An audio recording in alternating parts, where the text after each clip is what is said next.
we'll move on, unfortunately, to a double dose of Smallville. Yeah. Don't be expecting, what's the best episode of Smallville of the season at the end of this? Technically, this has to be a best one. Like, that's not... I mean, no. There's not a best. There's a least worst. Anyway, so episode 20, just 20. Actually, much like Lois and Clark, this is a 21 episode season. Which, what's funny about Smallville though, is they didn't have a double pilot, but notably episode 2 of Smallville, season 2 of Smallville is 23 episodes. So it's almost like, for some reason, they had an episode cut from season 1, so they gave it to them in season 2. Yeah, back to 22 after that. Yeah, 22 from then on. Excluding the writer's strike season, because obvious reasons. Yeah. That's not their fault though. Aye. But yeah, so season 1 episode 20 is called Obscura. In this episode, Chloe gets kidnapped by a deranged person. Yeah, there's very little point to this. But for some reason, Lana's in this blast at the start. Her and Whitney are riding their horses. There's a gas explosion, the gas pipe, and they go over to check it out, see what's happening, and the workers are trying to fix it, and then it's going to erupt, so they all have to run. Lana's a stupid shit for not... Because, Whitney's like, hey, you just run, I'm going to go and just tell them that it's happening and we're running, so just get going. And she just stands there and watches. Nah, the worst thing about this scene is by far the visual effect. As she jumps from the explosion, it is this awful green screen effect. Yeah, it's pretty atrocious. It's pretty rough. Also, Chloe has another one of these really awful Superman foreshadowing lines in this one, where you leap to a conclusion in a single bound or something. It was something to that effect. Mm. It was pretty bad. It was pretty tedious. Mm. Oh dear. So Chloe's got to the Daily Planet actually for an internship, for an interview, and she doesn't arrive. She gets kidnapped. So no one's knows she's disappeared right away because she's meant to be gone. And it's just sort of over the course of a day or so where, Clark's worried she's not responding to calls and so on. And, Lana wakes up from the hospital and she's like, I had a vision. Lana gets visions in this one and she sees through the eyes of the kidnapper. She sees his POV. Some kryptonite near the explosion, so obviously. Yes, obviously. And of course it's not something that it lingers, it just, this is it. It's never again. Even though because the guy doesn't die at the end, right? He's still alive.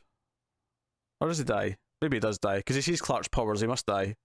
He must die, because he shoots him and he's like, what the hell are you? Yeah, exactly, so he has to die. Just logic. Show logic means that he has to die.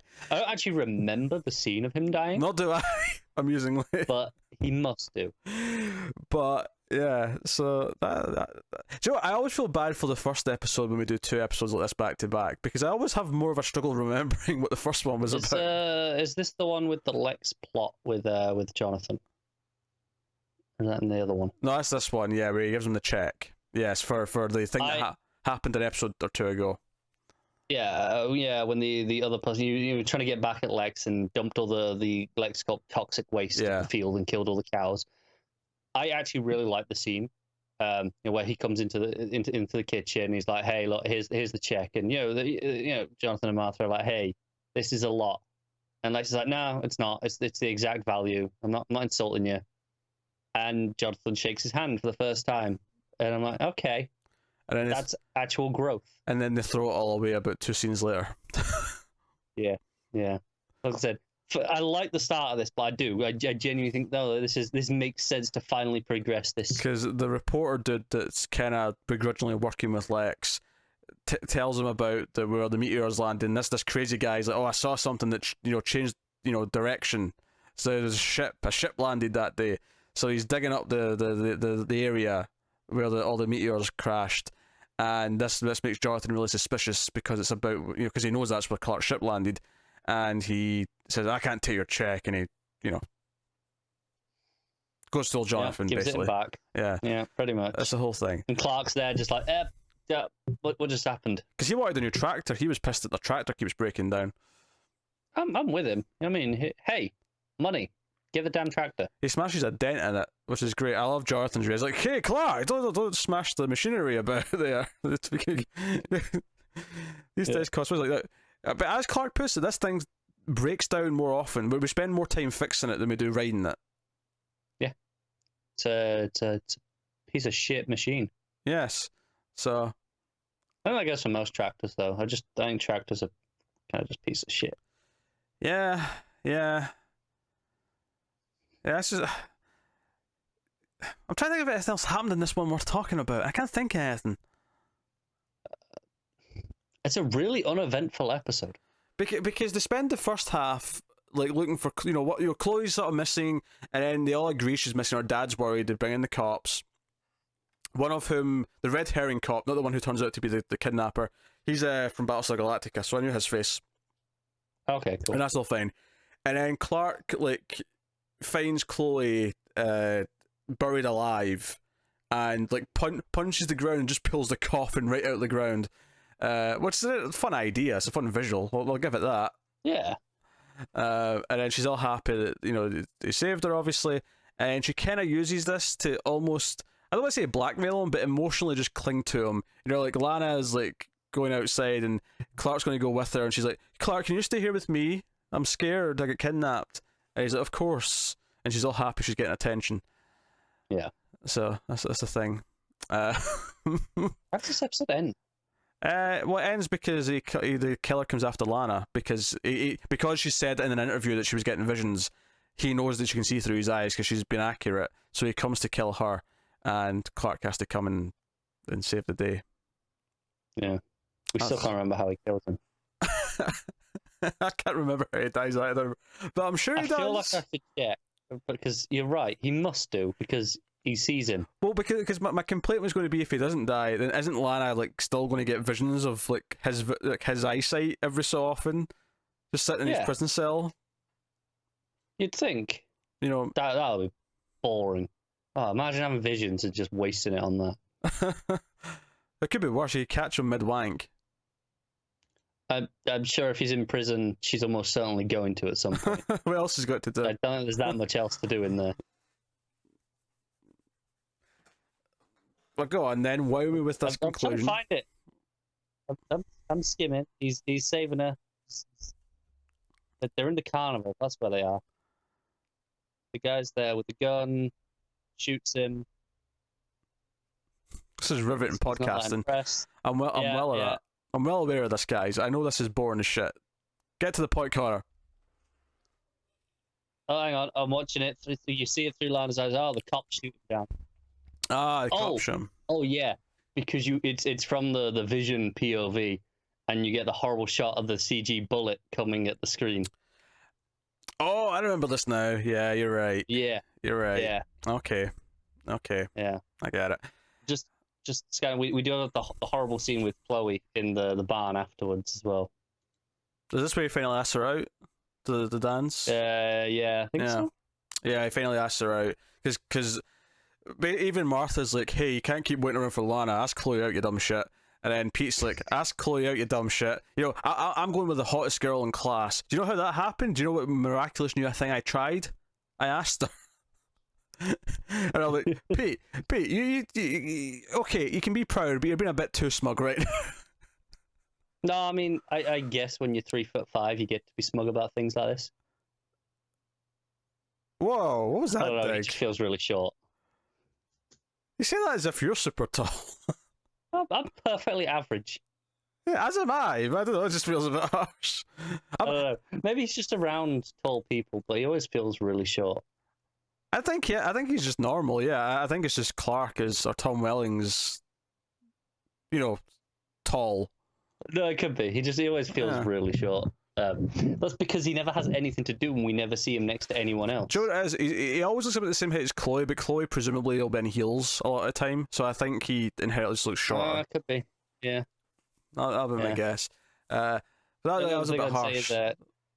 Yeah, well, no, bit of a heightest comment there, to say so. Yeah. Lex found a piece of the ship. Oh yeah, the hexagon that goes in the ship. Yeah. That's how we end. That's the cliffhanger. Yeah, you're right. Which takes us on to the finale, which is Tempest, episode 21.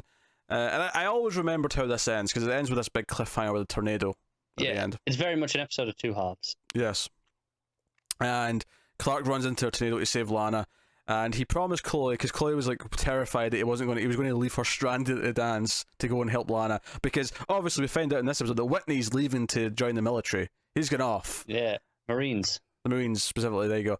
And he's going off to do that, and he's going to leave because he's like, oh, my dad's left me a call and I found these dog tags or whatever, his Medal of Valor, whatever he had, some stupid army thing. Something, yeah. Yes. I feel like we really just diminished the value of whatever that was. No, some stupid army thing or whatever.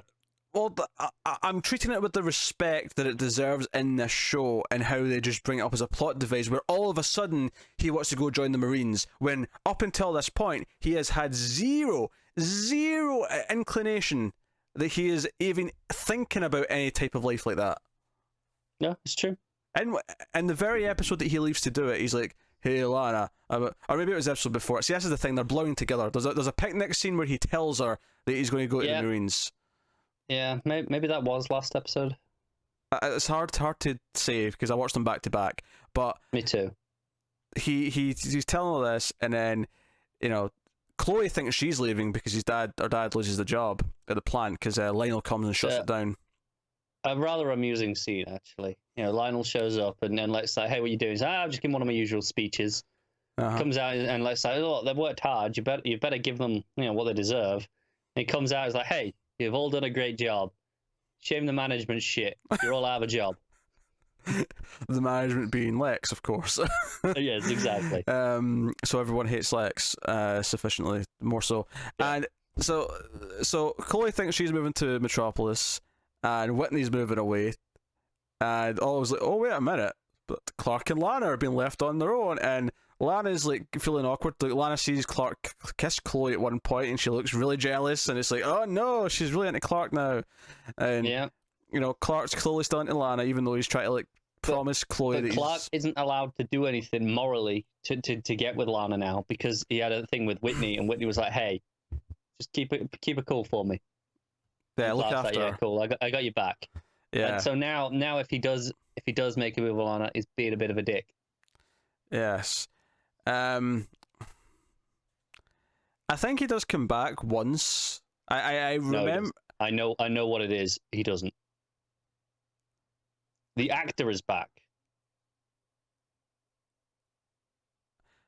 Okay, sure, but that's not proving wrong the scene that I've got in my head. Okay. I've got a cheesy scene in my head with him and his full regalia coming in, officer and a gentleman style, and picking Lana up. I know that happens. Don't tell me it doesn't. There may be a twist after the fact, and I know that ultimately. So spoilers here for Whitney, right? If you're at all bothered about Whitney, I know that he dies in combat, right? He does eventually die. I couldn't remember. So from what you're telling me, he shows up. We think it's him. Then it turns out it's not really him. He's already dead. Yeah, it's someone who's shapeshifted.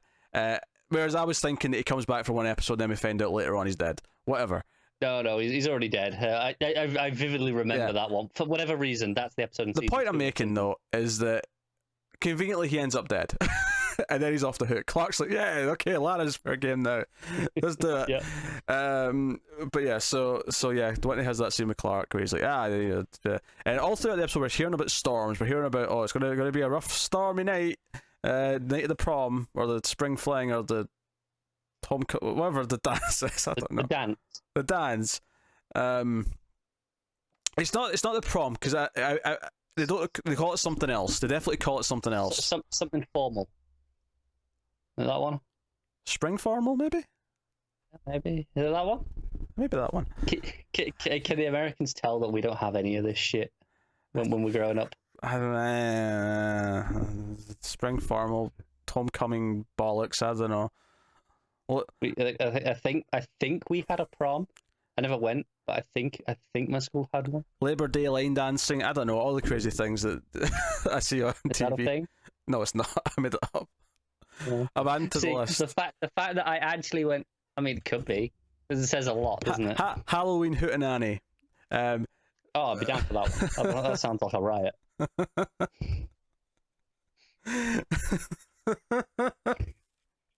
Oh, too many school dances. Anyway, so they have dads, and it's very windy when Lana's driving Whitney to the bus station, the train station, whatever the station he's going to. Oh, it's a bus station in the middle of nowhere. Sorry? It's a bus station. It's just in the middle of nowhere. True. I mean, it could have been a train. No, they said bus station. No, I'm saying the middle of nowhere can have trains. Is what I'm saying. I'm not disputing what it is in the show. I'm just. You said that as if it's the middle of nowhere. It can only be a bus station. No. I don't remember seeing the building of a bus station like that. Sure. I feel like it was just a bus stop in the middle of nowhere. It's just a bus stop. But yeah, so he's off. But on our way back, the tornado strikes with some awful CGI, with the 3 funnels coming towards her, and she's in her truck and just stays there. Now she's ran off the road already, so I mean she can't just drive away. Admittedly.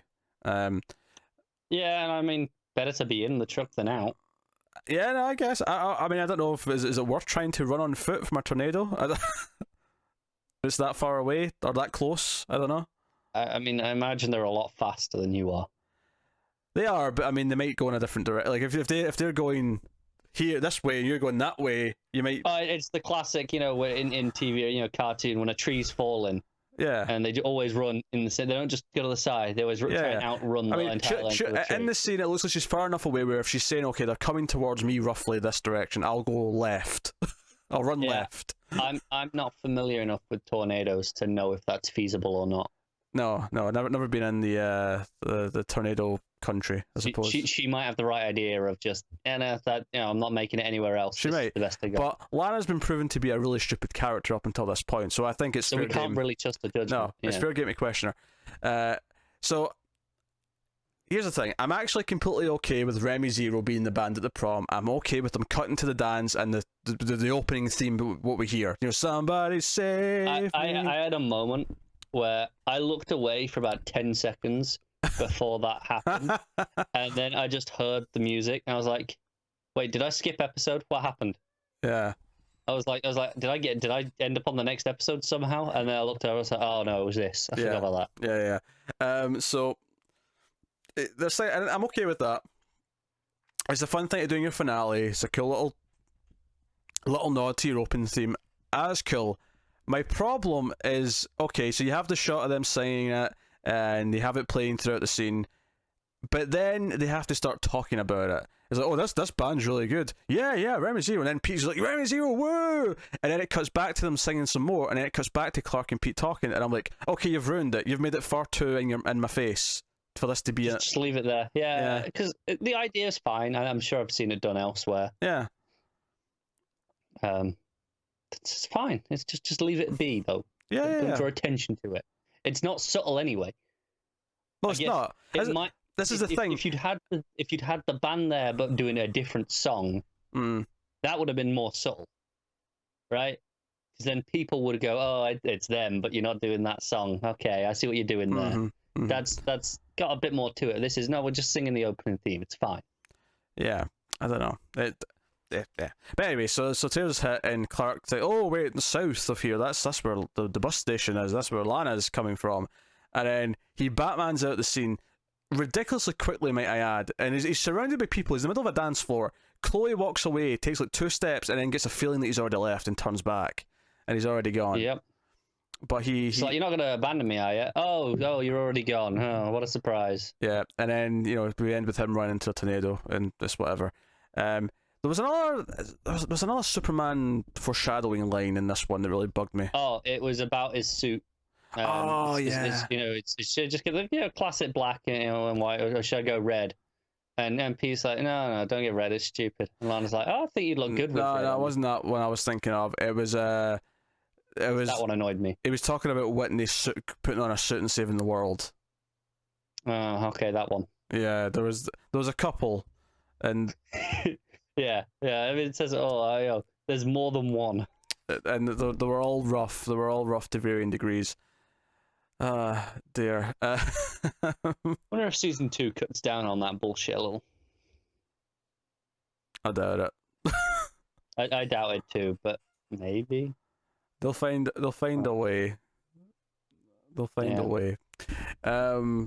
Yeah. I mean, and obviously the other big thing in the finale is that. The reporter, the rogue reporter, basically gets a hint that Clark is invulnerable, and he actually triggers the truck to explode with him inside it, and that proves to him, he's watching from afar on his camera, that, oh wait, okay, so he's the alien. Yeah. Didn't we do this exact thing already with the dirty cop, like 10 episodes ago? The cop that Lex knew from Metropolis. And he found out that Clark was invulnerable. He dropped the thing on him. I know the episode. And I'm like, we did this whole thing. Oh, someone found out. Oh, let's test it. And because I can picture it, because Clark. But it wasn't the same way though, right? It wasn't an explosion in the car. No, it wasn't the exact same way. But the bit that I distinctly remember being identical is Clark comes into the kitchen. He's like, "Hey, I think this guy, he did it on purpose." And they're like, "But how did he know that you'd survive?" And he's like, "I think he saw me do something already." Oh, sure, yeah, that part. Exact moment. I'm like, it just feels like, okay, you're doing that twice in the same season. I appreciate the explosion thing a little bit, just in the sense that he says afterwards that I barely felt it this time, and they kind of acknowledge that he's getting stronger. And I'm like, okay, right, so yeah, we're kind of like establishing what his power level is here at the end of season 1 and where we are. And again, this is the sort of thing where if it only lasted 3 or 4 years, this would have been fine, because it would all sort of like gradually go up. Whereas because it lasted 10 years, it got to a point where he was basically Superman just without flying. It just lingered there for a long time. This is fine, given that earlier in the season, when he first got shot at, he had big bruises. Yeah. Whereas now, obviously now, we're at the point now where that's probably not the case anymore, and definitely in season 2, I'm sure he gets shot at and there's nothing. Oh, he got shot at like 5 times in the chest last episode and shrugged it off, didn't he? Oh yeah, sure. I mean, we didn't see if he had bruises or not, but yeah, it didn't seem to bother him. Yeah, but he didn't react to it. He just stood there. I was like, yeah, well, best you got. Yeah. So I mean, yeah. So he actually comes in. He confronts the Kents. He sees the ship in the well, it's not in the barn. It's in the shelter. Storm cellar. Yeah. And Jonathan tries to beat the shit out of him, but then the ship turns on, and that's one cliffhanger is the ship's lighting up. The other cliffhanger is that Jonathan's chasing him out into the storm, and then you've got Clark running into a tornado. That's all your cliffhangers. No, you've missed one. You got Lex and Lionel.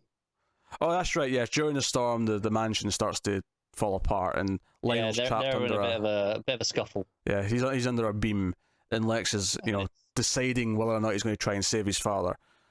Because he's inspired the workers to potentially like remortgage their houses to try and basically do a buyout of the plant so they can keep it open. He's going to pay for like 90% of it, but he needs them to like raise the rest. And Lionel's Lionel's bought the bank so that he controls all their mortgages, and that the second they miss a payment, he's going to evict them and foreclose on them. I love how evil Lionel is. I really do. It's like, hey, you're all right, fine. You're going to mortgage? Fine, I'll take the bank. They're going to owe me their money. I bought the bank, and that now all their houses belong to me. Congratulations. Good plan, Lex.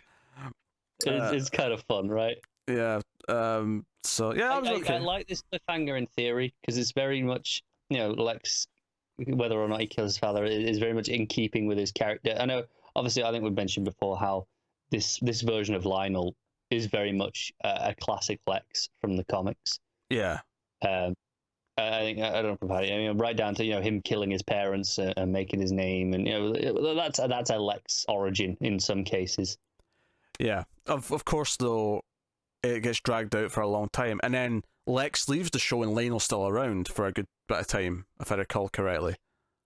Yeah, isn't Lionel good at that point though? Yeah, he turns out a good guy, I'm sure, at some point. Aye.